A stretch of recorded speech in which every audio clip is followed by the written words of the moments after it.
Hoje, sem sombra de dúvidas, foi um dia de derrotas para o governo Lula, em especial na questão da CPI do dia 8 de janeiro. Revelações bombásticas trazidas à baila pelo ex-diretor adjunto da ABIN, a Agência Brasileira de Inteligência, que revelou que Gonçalves Dias não só adulterou documentos, como também sabia de tudo que ia acontecer no dia 8 de janeiro. Então, cada vez mais as peças vêm se encaixando. Nesse editorial, agora das 9 horas, eu me comprometi com vocês a fazer análise do que aconteceu na CPI do MST. E vale a pena a gente fazer essa análise para você entender um pouco mais, e eu acho que tiveram algumas bolas fora aqui, nesse caso aqui, e a gente vai comentar sobre isso com vocês. Combinado? Bora para cima? Não esqueça de se inscrever, curtir, compartilhar. Quando você dá o like, é muito importante para a gente ganhar mais engajamento aqui no nosso vídeo. Então, se você puder fazer isso, ajuda bastante. Também, se você puder, se inscreva. Aí a 1,5 milhão de seguidores. A gente está se tornando uma verdadeira família que só quer discutir política. E se você procura um canal que é imparcial, quer analisar as coisas de acordo com o que elas realmente são, às vezes elogiando a direita e às vezes criticando.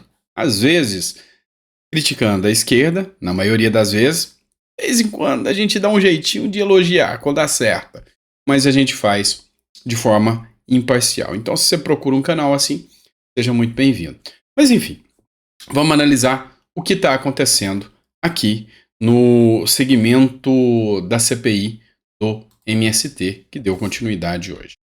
A gente vai continuar aqui com a matéria do antagonista. Eu não vou colocar aqui o vídeo como um todo, mas eu vou só explicar para vocês.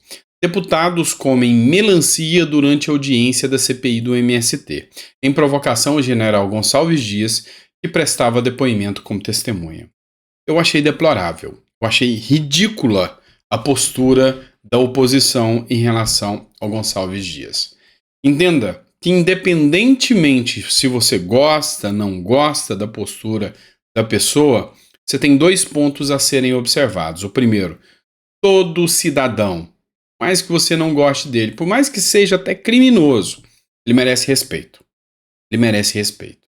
Então, essa situação deles, com um tom jocoso, parecendo uma quinta série, foi ridículo. Eu não gostei, eu achei de péssimo gosto, porque ali era um momento ímpar de fazer uma análise preponderantemente técnica, ainda mais num dia que informações tão criteriosas foram liberadas contra o Gonçalves Dias. Se as perguntas fossem técnicas o suficiente, ele poderia acabar deixando assuntos importantes que poderiam ser confrontados vazar ali ou solto informações que a oposição poderia usar a favor dela. Agindo dessa maneira, levando melancia. Literalmente, eles levaram melancia para comer, fazendo uma crítica. Você sabe o que é o melancia? Eu descobri há pouco tempo atrás. Verde por fora e vermelho por dentro. Patriota por fora e comunista por dentro. E aí, até o coronel Zucco, que também é militar, teve que repreender o pessoal. E isso aí só dá descrédito. Então, não foi nada prudente, não foi nada inteligente e não agregou em nada, não conseguiu nenhum retorno produtivo. O Poder 360 também trouxe uma matéria aqui. O G. Dias chama de golpe de 64 movimento durante a CPI do MST. A fala de ex-ministro deu início a um bate-boca em comissão. Salles defendeu a ditadura militar, Gleisi questionou e fez perguntas. Questionou as perguntas do Salles. O ex-ministro GSI, que é o Gabinete de Segurança Institucional Gonçalves Dias, afirmou nesta terça-feira que o golpe de 1964, que deu início à ditadura militar, foi um movimento que deu a declaração durante a CPI, a Comissão Parlamentar de Inquérito. Enfim, não vou adentrar muito nesse assunto também, porque eu acho supérfluo demais. Ricardo Salles, ele argumentou sobre a questão do golpe de 1964 ou do movimento. Depende de como você encara isso aí. E falou que, graças a Deus, que aconteceu esse movimento de 1964, senão o Brasil hoje era um comunista como Cuba é. Mas, enfim, o intuito do Ricardo Salles aqui era que, se General Gonçalves Dias diz que foi um golpe, os militares se voltariam contra ele e juntariam provas contra ele para que ele caísse. Se ele fala que é um movimento, como ele falou, e defende o movimento militar, o regime militar, a esquerda faria o possível para que ele fosse acusado e responsabilizado de todas as questões, principalmente sobre o 8 de janeiro. Não deu muito resultado. O Gonçalves Dias foi inteligente nessa hora, falou, isso é um assunto polêmico, em respeito à minha atividade militar, eu queria que você me respeitasse. E eu não vou responder. O Coronel Zuco teve que dar um pitaco no Ricardo Salles e falando, não, ele tem o direito de se manter em silêncio e cabe a ele, então, respeite o posicionamento dele, falou pro Ricardo Salles. Então, assim, dava para ter descoberto muita coisa, se tivesse dialogado sobre as pautas que realmente interessavam. Mas, então, o meu parecer sobre a CPI que eu analisei hoje foi infrutífera. Mas aí, cabe uma análise, tá bom? Qual que é a análise? A oposição tentou utilizar a mesma arma, e até apoiei isso, tentou utilizar a mesma arma que a base do governo usa na CPMI de 8 de janeiro. O que a base do governo faz na CPMI de 8 de janeiro? Chama pessoas que não têm nada a ver com a pauta ali, com a pertinência do caso, como, por exemplo, ter chamado Mauro Cid, e vai fazer perguntas sobre outros temas, e no final isso não leva a nada, porque o assunto da CPI lá é 8 de janeiro. Da mesma forma que o assunto da CPI é o MST, e aqui acaba se desvirtuando e não chegou a resultado nenhum. Ou seja, mostrando que talvez essa estratégia não é tão inteligente assim. Pelo menos é o que eu ponderei aqui. Matéria aqui da Jovem Pan também. Vantagem, essa é a vitória que teve hoje. A CPI do MST aprovou a convocação de Rui Costa, chefe da Casa Civil do governo Lula. Como a convocação é impositiva, o ministro é obrigado a comparecer ao colegiado, sob pena de crime de responsabilidade. E aqui eles vão instar e pressionar o Rui Costa, e espero que eles foquem no determinado assunto, que é a CPI da MST, para que possa colocar mais pressão e responsabilidade em cima dos invasores de terra, que realmente são danosos demais, inclusive para o nosso agronegócio, inclusive para setores produtivos aí, como é o agro brasileiro. A Carta Capital também, que é uma matéria de um jornal de esquerda, mas traz uma informação relevante. O José Rainha, que é o líder de um dos movimentos de invasão de terra, acusado por extorsão, estava preso, cobrava 20 milhões para desocupar fazendas, ou seja, coisa pesada, armas em seu poder. Ele entrou no STF pedindo para não comparecer à CPI do MST. E aqui sim vai ter informação relevante. O ministro juiz Luiz Fux recusou o pedido do José Rainha e ele vai ter que comparecer à CPI do MST. O depoimento vai ser agora na quinta-feira, nós vamos acompanhar. Provavelmente ele vai se manter em silêncio, ele tem esse direito constitucionalmente previsto, mas com toda certeza isso aí vai intimidar ainda mais invasores de terra. É uma atuação aí sim inteligente por parte da oposição e por parte de quem não gosta, não coaduna, não concorda com esses invasores de terra. Como eu, por exemplo, não concordo de forma alguma. Sou totalmente avesso a esse movimento e não gosto. Vamos falar de outra matéria agora, o antagonista do Bolsonaro. Pois é, Bolsonaro agora entra com ação criminal contra Lula no STF. Bolsonaro aciona Lula no STF, a fonte é o antagonista. O presidente da República diz que seu antecessor queria agradar o crime organizado ao ter flexibilizado as regras de posse e porte de arma. Por que Bolsonaro deu entrada? O Lula, durante uma daquelas lives, recorde de audiência do Lula, ele falou que liberar as armas para o cidadão que vai lá e cadastra, que passa por um curso, que faz o psicotécnico, era para fomentar o crime organizado. Ou seja, Lula, ao fazer isso, comete uma calúnia contra o ex-presidente da República, Jair Messias Bolsonaro. E Jair Bolsonaro, argumentando esse crime contra a honra do próprio ex-presidente, entrou no STF, uma vez que Lula, como presidente da República, o foro é o STF, entrou no STF pedindo aí a condenação do atual presidente Luiz Inácio Lula da Silva. E eu, ao meu ver, acho que vai ser indeferido ou algo nesse sentido.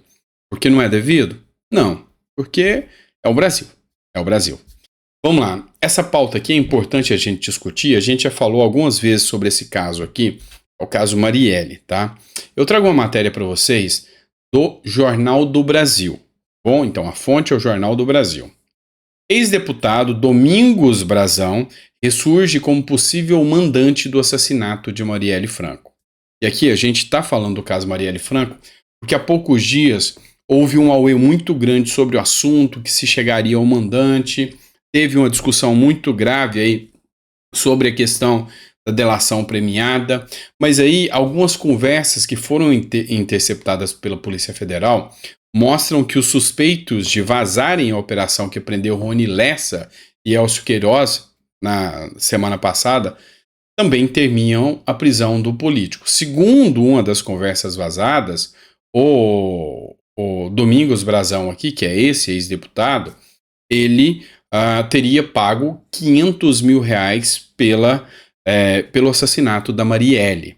E aí, as razões para o assassinato de Marielle teriam sido para chegar ao Freixo. O Freixo, que é um deputado federal, à época era vereador também do estado do Rio, se eu não me engano, é vereador ou deputado, não me recordo, ele estava fazendo denúncias contra a milícia.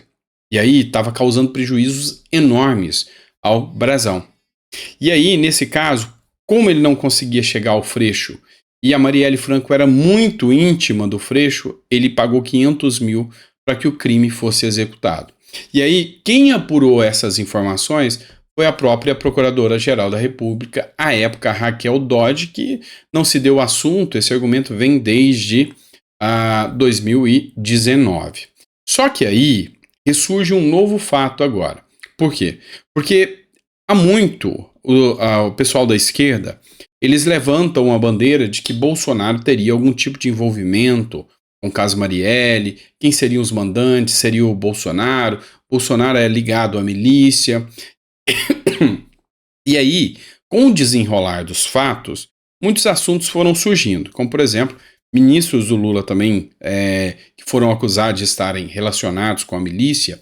E aí, nesse caso aqui do Brazão, teve um ponto importante. Isso aqui é uma agência de checagem de fatos, tá? A AFP Checamos, ou seja, aquelas agências de checagem de fatos que ficam apurando fake news. Fazem um trabalho bom porque o que rola de fake news nessa internet não é pouco. De direita e de esquerda, principalmente, tá? Só para deixar bem claro. Mas olha só, circulou esse vídeo aqui como se esse sujeito que está aqui com o círculo em volta fosse o porteiro do condomínio do Bolsonaro. Só que esse vídeo é falso. Este homem é o porteiro do condomínio de Bolsonaro? Esse era o vídeo que circulava. Na verdade, não era, tá? Não era o porteiro do condomínio de Bolsonaro que estava fazendo campanha para quem? Nada mais, nada menos do que Dilma Rousseff. O homem sinalizado na foto fazendo campanha para Dilma é conselheiro afastado do Tribunal de Contas do Estado do Rio de Janeiro. E adivinha quem é esse? Esse é o conselheiro afastado do Tribunal de Contas do Rio de Janeiro, Domingos Brazão, citado no caso Marielle e acusado de ser o mandante do caso Marielle. Inclusive, teve uma matéria do Terra Brasil Notícias que tratou desse caso aqui, assim como também uma do Hora Brasília, que falou, olha, o acusado de ser o mandante do assassinato do caso Marielle já trabalhou em campanha para Dilma Rousseff ao lado de Cunha. E aí, para finalizar aqui, eis aqui o Flick. O Flick, que é um aplicativo de fotos, tem essa foto aqui do próprio Domingos Brazão, ou seja, do próprio ex-deputado e ex-dirigente do Tribunal de Contas do Estado do Rio de Janeiro. E ele escreve o seguinte: deputado estadual Domingos Brazão fazendo caminhada para presidente Dilma em Jacarepaguá, junto com o deputado federal Eduardo Cunha. Então, ele mesmo publicou a foto, e essa foto, na realidade, ao lado do Cunha, fazendo campanha para Dilma aqui, é do Domingos Brazão. E aí, para encerrar, a gente traz aqui uma matéria aqui do O Antagonista, essa é de 2019 ainda, e confirma aqui, ó. Este é o Domingos Brazão, o principal suspeito de ser o mandante do assassinato de Marielle Franco, segundo o parecer de Raquel Doge. Ao lado dele, Eduardo Cunha, que desde maio cumpre pena em Bangu 8. E aqui era o Cunha, que já está solto, essa matéria de 2019, como eu disse para vocês, mostrando que realmente ele fez campanha e era, inclusive, aliado da ex-presidente Dilma Rousseff. Então, muitos pontos a serem apurados nesse caso ainda da Marielle Franco, mas que sempre está em discussão aí a narrativa que eles tentaram levantar muito alta de que Bolsonaro era mandante. Eles sempre estão tentando criar algum ponto ali de referência. Acaba caindo por terra com mais esse ponto aqui do Domingos Brazão aqui, tá bom? É isso, pessoal. Espero que vocês tenham gostado. É sempre um prazer estar aqui com você. A gente está sempre fazendo as análises aqui para vocês. Se puderem, amanhã a gente está aqui de volta com vocês às 9 horas. Vou estar te encontrando aqui. Compartilha, manda para mais pessoas, dê uma ajuda aí ao nosso canal. E muito obrigado pela confiança de vocês aqui conosco, tá bom? Grande abraço, fica com Deus e até a próxima.